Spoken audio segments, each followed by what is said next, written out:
Welcome to the St. John Fisher Pioneer Class Oral History Project. Today we have Mr. Kesselring with us, and we'll just be talking to him about his college experience. So you were part of the Pioneer Class of St. John Fisher, and you came from Aquinas High School? That's right. And how do you feel, was that the reason why you came to Fisher? Because I know Aquinas had close relations with the college. Yeah, the two schools I was considering were St. Michael's in Toronto and Fisher. And I was accepted at both, but I guess I wanted to stay closer to my family. And so I chose Fisher. And the fact that my graduating class, my senior graduating class, was graduating just as Fisher was opening, kind of made it easy to make the transition. And to my understanding, some of the faculty came from Aquinas to Fisher? I don't remember, I think there were some, but I don't remember. The people that I remember well were all new people to me when I got here. Okay. And at the time, most of the faculty were priests, generally, correct? Yeah, I remember, what was her name? Lyons.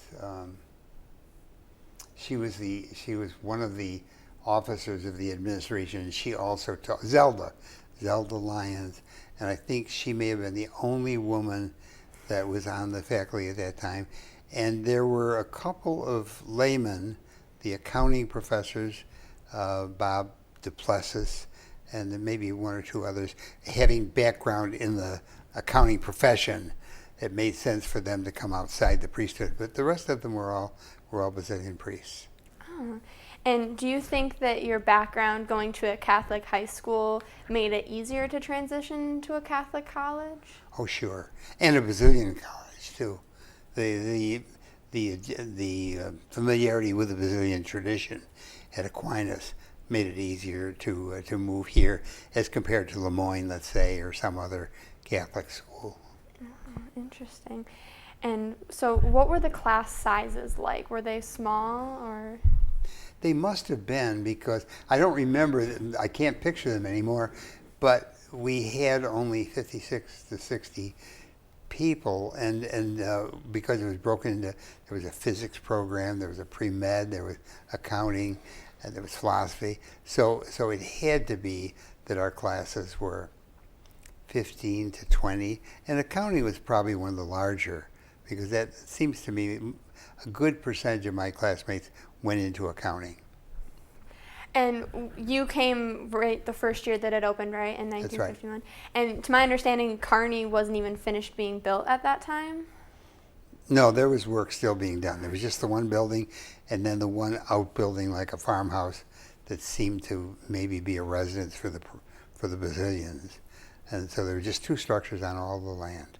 And did having that construction, or like the fact that the college had no foundation already, like you're the first class, did that kind of scare you? Were you afraid that it wasn't gonna be a good experience? No, I don't think so. I think that the professors very quickly made a favorable impression, and since we were new to college, we didn't really know what college was supposed to look like anyway. So I think we were easily persuaded that everything was fine.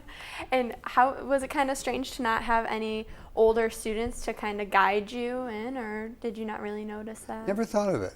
Really? Never thought of that. There were older students in our class because there were a number of them who had graduated from high school sooner and waited till Fisher opened. So there would have been classmates of mine, and I think Vince Alfieri would be one, that was a year or two older. So there were a few older people, more mature, maybe more seasoned, but there was no upperclassmen to look to for guidance. So yeah, we just had to wing it. Because I know, personally, when I came to Fisher, the upperclassmen helped a lot with the transition. So it's kind of interesting that you didn't have any sort of structure like that. And so what were the classes? I know you didn't really remember what they looked like, but was it mostly lecture or was it discussion based? I'm sure it was a combination of both. And again, we're talking how long ago? 60 years. 60 years. 60 years, yeah. So the memory is not altogether clear. Yeah. But it was favorable, I know that much. Yeah. Well, and you said you grew up in the city of Rochester. Right. And was it kind of, how did you get to Fisher? Because we didn't have on-campus living, so you must have lived at home. I drove, and we did basic carpooling. There were a couple of students from my area, one of whom was from Ogdensburg and lived in a rental unit near where I live, so he would ride with me, and so it worked out that way, and it worked out pretty well. And was there any sort of like food available for you on the campus? That's or? a good question. I was hoping you'd ask that. I think there wasn't. I don't remember in the beginning. I don't remember any food being available at all. There were no vending machines that I can remember. There were places nearby, mostly toward Pittsford, but also out Fairport Road, that we could go. Sandwich shops and things like that, and there were a couple of very wonderful bars in Pittsford that we patronized. Where the Pittsford pub is now in JoJo's, there was a McConnell's ice cream parlor with sandwiches and hamburgers and that, and I think we appreciated that. But then there came a time when one of our classmates, Bob Frusci, decided to open a little business operation in the basement. And he would actually have soup and make up sandwiches and have soda and things like that. And I don't know how long that went on, but I do remember that we came, when you were in a hurry or when it was an unpleasant day outside, that was an easy solution rather than going out to Fairport or Pittsburgh. So we did have, it doesn't compete with the quality of the catering here now. No. At all. And Bob Frusci later went on to a career in waste management, so I don't think it speaks well to the quality of his food. But that's what I remember that we relied on early. That's very interesting because, now most of our students live on campus and we have a wonderful catering service, so it's very different back then. And so you were obligated to take religion courses? Yeah. And were those, I know that some people who came to the school weren't Catholic. Did they offer, different type of religion classes, or was it all everyone had to take Catholic? See, I don't remember that there were any non-Catholics in our class, in the first class. There may have been, but there certainly was no special provision made for them. Now, more recently, one of my sons and a daughter-in-law, one of my sons through a second marriage was not Catholic, and he came here and he was required to take history of religion or survey courses on religion, and so was his wife. They both graduated from Fisher. But in our era, that was not a problem. I was a philosophy minor, so I had quite a bit of philosophy and theology in my regular assigned courses.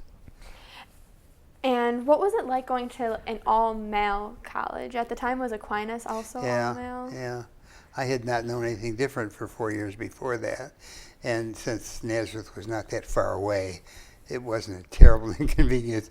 Probably kept us more focused on our studies while we were on campus, and yet gave us an opportunity to socialize when we were at the end of the day. So I didn't see it as a big inconvenience. And any sort of clubs or activities that you were involved in? Yeah, I don't remember. I vaguely think, I know I was very big in languages both in high school and in college, and so I suspect I would have been in some of those. In Aquinas, I took a lot of not only Latin but also Greek, and a lot of Spanish, which I continued in at Fisher. So I was also the editor of the college newspaper, and I think a little bit in debating, but that kind of is a little bit more foggy.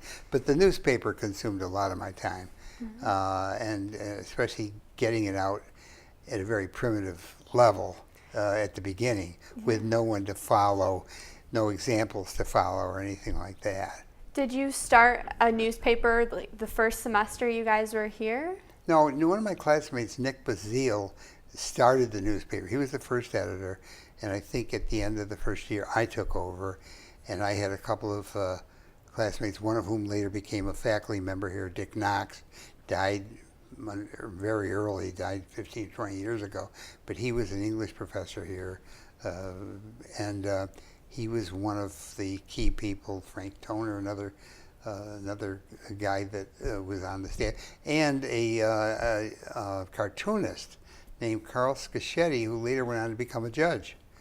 But he started out in cartoons and later followed me to St. John's and got his law training down in New York, as I did. So that was it was a small group. Well, everything was small. Then there were many, I don't remember what our circulation was, but it wouldn't have interested advertisers.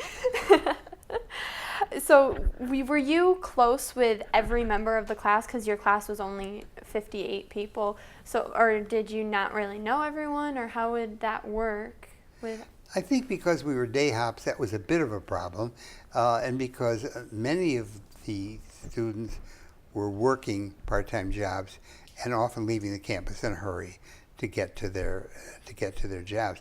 I think we got along well. I don't remember any antagonisms or any real cliques, but I think the accounting people tended to be closer together because they were seeing each other in class so much more often. And then the people like on the newspaper would have some things. Dick Knox and I were very, very close. Jack Palvino and I were close. Vince Alfieri. So I think it was a very collegial atmosphere, a lot better than you could hope to find in any college today because of the size.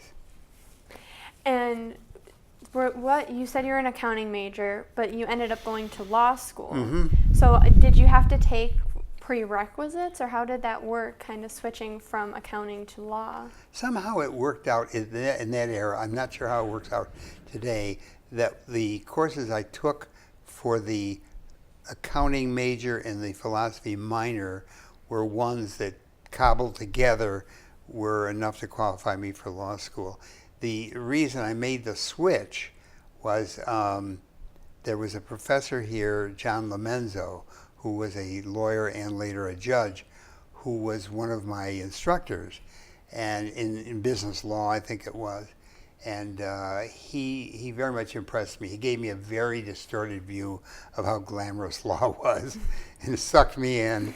And so I decided I couldn't see myself leaning over a worksheet and spreadsheets and wearing a green eye shade and all that all my life. So I decided that the law was more attractive. And so, but there was no, I don't remember any change in my curriculum or anything that I needed to go on directly from here to St. John's in Brooklyn. Now, how did you find a law school? Did the faculty help you at all? Was there any sort of advising or guidance from the faculty? It was very superficial. At that age, I was a basketball fan, and the two best Catholic basketball schools were St. John's and Seton Hall, New Jersey, and I flipped the coin, literally, and went to St. John's. It was really that superficial because they were both qualified schools, and I knew nothing about them. I don't even think I made a visit to campus until I reported for school in the fall. Not like our grandchildren do today. They go on these long pilgrimages and go to 6 schools in 12 states. And I didn't do that. I just made a very superficial sports judgment. Now, did you participate in any of the intramural basketballs offered by the college at the time? I don't think we had any. I'm not sure there was any facility. I think there wasn't. Because with what we had in the main building, I may be wrong, but the answer is I did not. Okay. I had it in high school, but no, I did not at Fisher. And do you remember any sort of clubs or activities that Fisher students would do with Nazareth students? Or was it kind of, even the two colleges were close, did you have a relationship with the Naz girls? Yeah, we tended to get to know them, and I think probably some of it was in the places in Pittsburgh. There was an infamous place called Stephanie's that was on the railroad tracks where the Del Monte Lodge is now. Oh yeah. There. And it was strictly a beer and pretzels kind of place, very very low scale, downscale, but I think it was inexpensive, so it appealed to college students. Of course. And I suspect that and McConnell's And also the place that's still there up the street, it's gone very upscale. It was an ice cream place back in those days, and now it serves dinners beyond the main corner, and I forget the name of that. But so there were places, and there were places on Fairport Road. There was a place called the Quonset Inn, which is now a farm and garden center, and that was a place that had live music and dancing. And so those were places where we met. I don't remember really having any activities on the Nazareth campus other than going and picking up a date and going somewhere and dropping them off afterwards. I don't remember there being any facility there that encouraged just getting acquainted in very general terms, nor was there anything here because there was no space. Yeah. And how was coming, because I mean the area at the time was pretty rural. I mean, I know that there was Pittsford and East Rochester, but how did that contrast to this living in the city? Was it kind of quieter out here, or? Well, it was actually more interesting out here because the places we went to were places where young people gathered, whereas in the neighborhood where I grew up, we were all in there with our parents, our grandparents, and so there weren't any places that really catered to young people. So I don't remember any place in the immediate area where I grew up. There was, I went to Aquinas, and the nearest public school was John Marshall, and so most of my acquaintances were at one of those two schools, and they had a soda parlor where the Marshall kids would hang out. The Fisher or the Aquinas kids didn't because they dispersed. They were from all over, and at the end of the day, they all went to the 19th Ward or to Hilton or to other places. So Aquinas didn't have the social. Marshall had a much better social life than we did. And like, what would you say to incoming students today about Fisher and your experience here? Well, I don't know what the experience is like today. I think probably there's been a lot gained in terms of the breadth of experience and education you can get here, and then the quality of the facilities and that sort of thing. I think there's been something lost in the intimacy of what we knew. I mean, we really knew our professors, and they were, quote, our friends, and we spent time with them outside of class. And really got to know them. I mean, some of them, one of them, Dave Bellier, who just died 5 years ago, I continued until just before his death to go to Toronto to visit him, to keep in touch 40 years after he'd been my professor. I suspect that doesn't happen anywhere near as much anymore, that the closeness of the relationship. They were family. The first president, John Francis Murphy, was really, he was family. And that's not to say they weren't also very tough. And the dean was very strict and could get very angry and all that sort of thing. So it was a balance, but I just think it'd be hard to replicate that anywhere except where you're founding a new college. So when Scott and Suzanne went here, and that was in the 90s, they were both working. They were married. They had children, so they had no time or inclination to take advantage of anything other than the classroom. And I think they missed a lot, you know. I know personally, for me, our classes are capped usually at about 25 kids, so they're relatively small compared to other colleges today.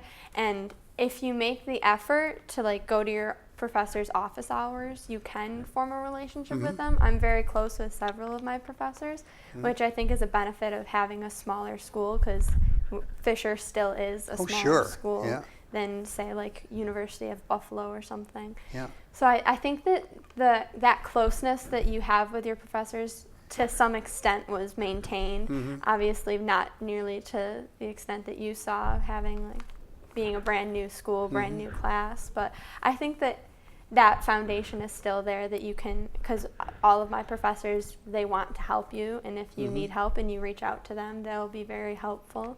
So I think that those relationships are still strong. which it's nice to know that they were strong like that back then as well. Yeah, I think though there's inevitably a loss in the transfer to a lay faculty, because not that there are not a lot of good people, and maybe in some cases even more technically qualified than some of the Basilians were, who some of them had to cover a variety of courses, so they couldn't be like just a physics professor, that kind of thing.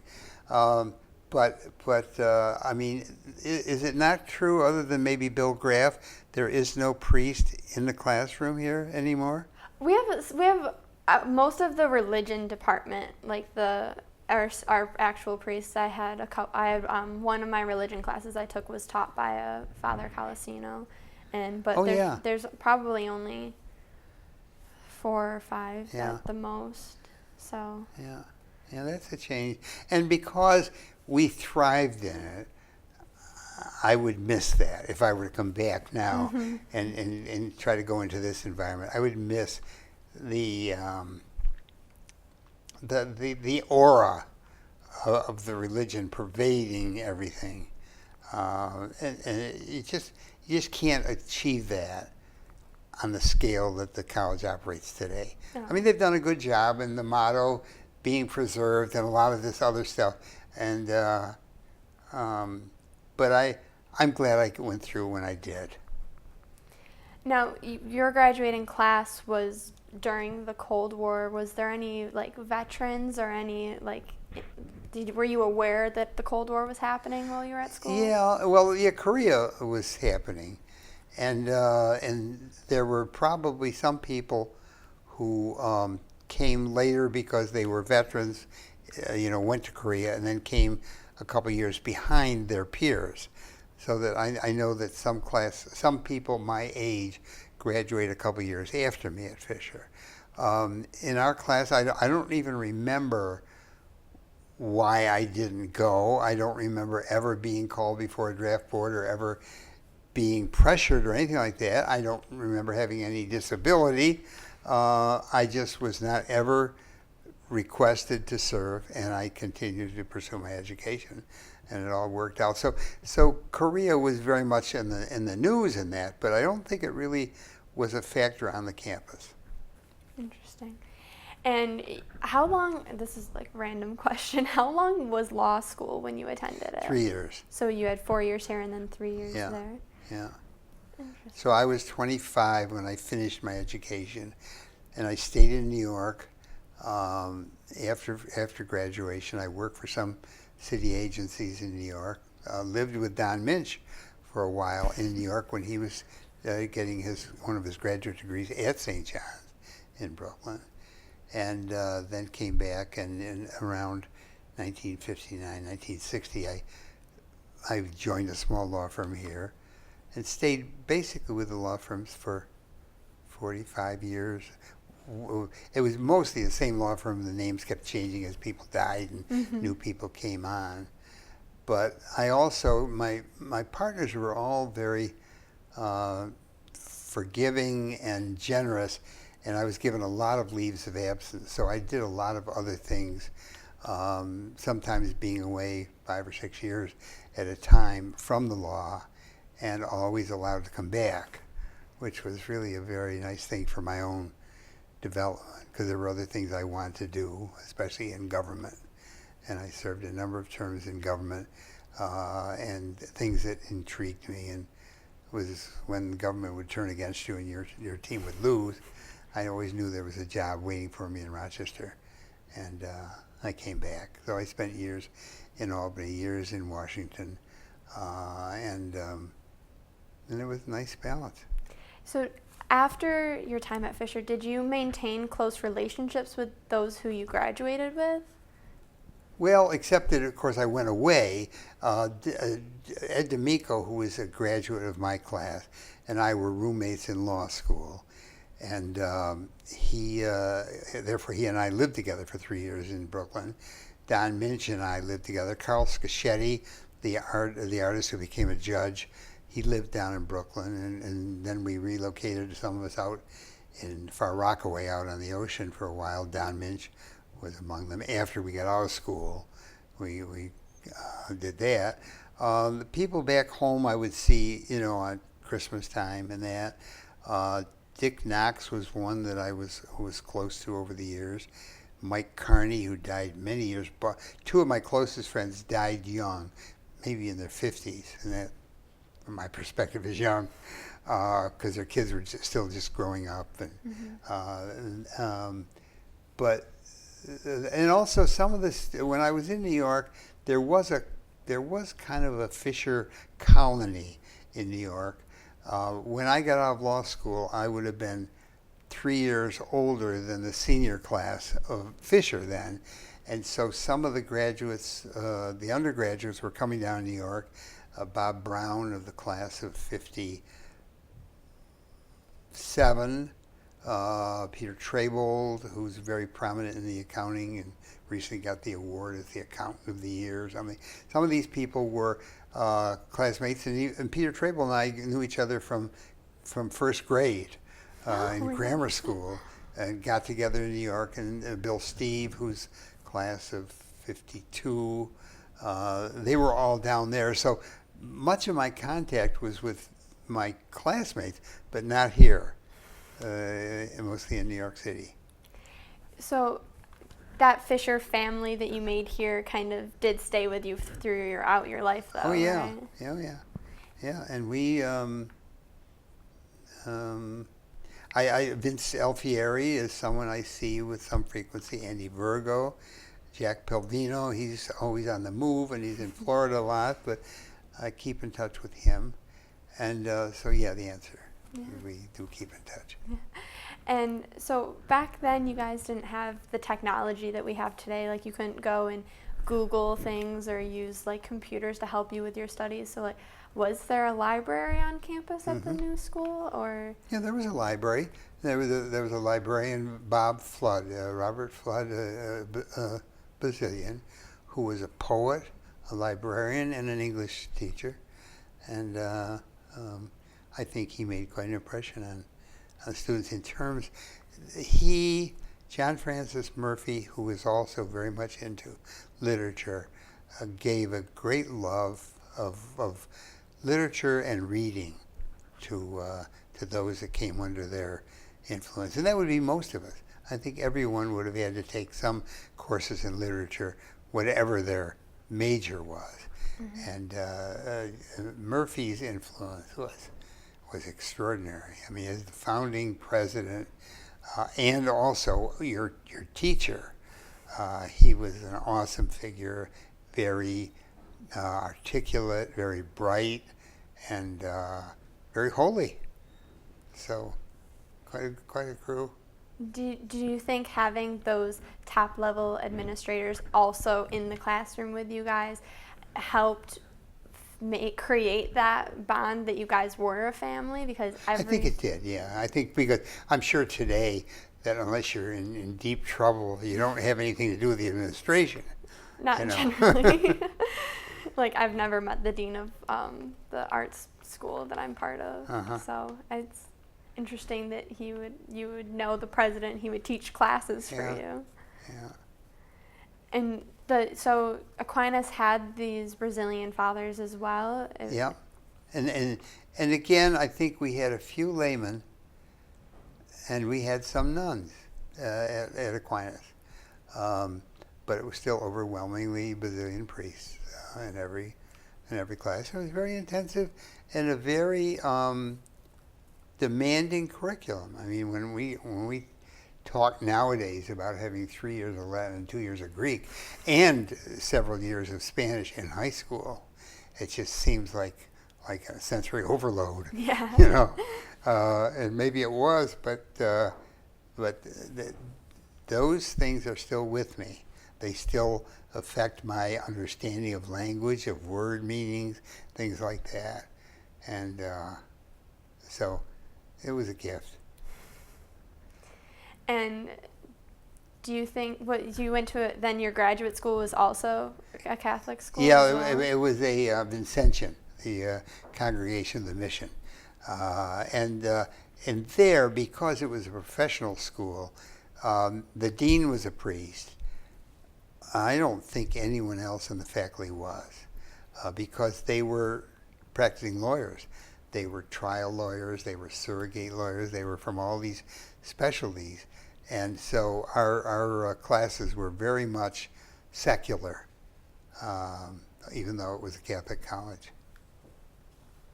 How do you think attending St. John Fisher had an influence on your life after college, like into your adulthood and whatnot? Do you think it did? Yeah, I think it did. I think, being at Aquinas was a good experience, but Aquinas was, by the standards of those days, a very large school.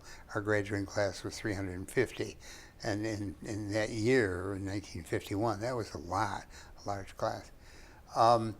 I think Fisher, we were, they argue it both ways, but we were the big fish in the small pond. We had a lot more opportunity to grow and to distinguish ourselves. Would I have been the editor of the paper at the University of Rochester?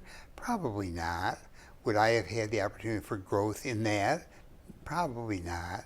So there were, with all the physical disadvantages and the lack of a good cafeteria and all that, there were opportunities for you to develop your skills, to learn what they were, and then to work on them and develop them. I think it was a real gift.